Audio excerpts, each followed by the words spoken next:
Moi, ce qui m'a plu dans Flaubert, c'est le style et l'action. Je vais plutôt dire l'action, parce que c'est le film hollywoodien à grands moyens, avec la belle histoire d'amour romantique extraordinaire et une sorte de côté flamboyant. C'est très violent, ce qui est étonnant aussi pour un roman de cette époque-là.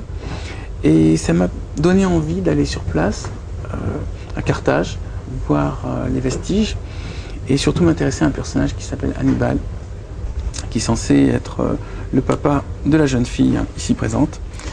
Et Hannibal est, à mon avis, le plus grand héros de toute l'histoire de l'humanité. C'est-à-dire c'est le mec qui a non seulement tout gagné, mais en plus au final il a dit je ne détruis même pas Rome parce que je suis sportif et j'ai la joue classe.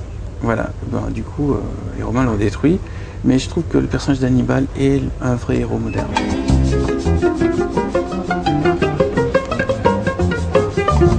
Richard Bach, ça a l'air un livre pour les enfants, mais en fait ça parle de la réincarnation et du voyage au pays des morts et des missions de la vie.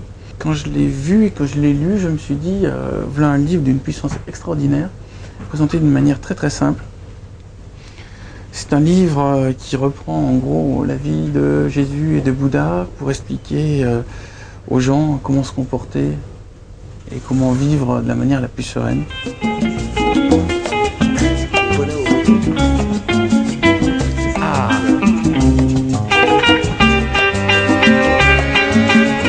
Le I Ching, ce livre a servi au livre de transformation, a servi aux empereurs à prendre des décisions. C'est une sorte de prolongation du principe de tirer à pile ou face avant de prendre une décision.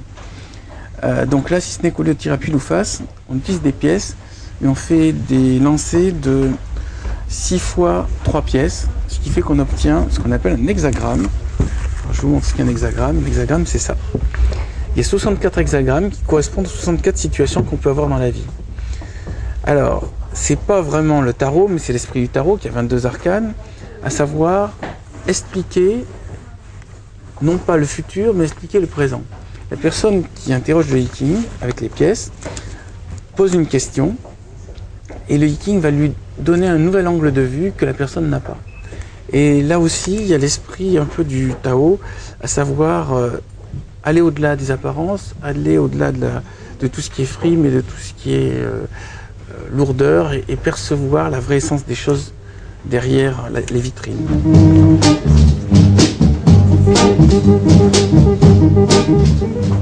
Des fleurs pour Algernon, c'est l'histoire d'un éveil, l'histoire de quelqu'un qui n'y voit pas et qui tout d'un coup y voit, il n'y voit pas avec son âme et avec son intelligence. Et le livre est fait d'une manière qu'on vit l'éveil avec lui. Dès les premières pages, dès les premiers mots, dès la première ligne, on est pris. Voilà, c'est le livre que j'offre en général, quand je veux faire plaisir. J'en achète tout le temps.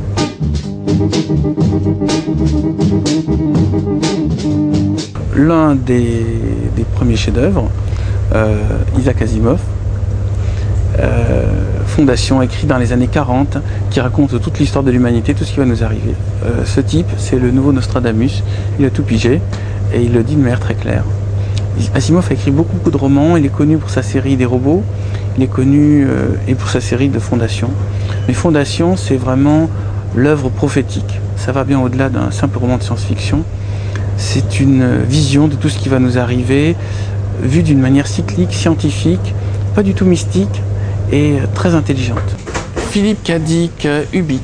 Ubik est une œuvre qui donne l'ivresse, c'est-à-dire quand on lit le livre, on ne sait plus ce qui est vrai, ce qui est faux, on ne comprend plus rien et puis après on commence à penser différemment. C'est un livre qui réellement a la capacité de transformer son lecteur, qui est dans la continuité de tout ce que je citais tout à l'heure, c'est-à-dire c'est un livre initiatique, mais un livre initiatique dans lequel Philippe Cadic considère que le lecteur a déjà fait un énorme chemin, et là c'est pour faire les derniers mètres, qui sont ceux de l'ouverture des dernières portes de l'esprit.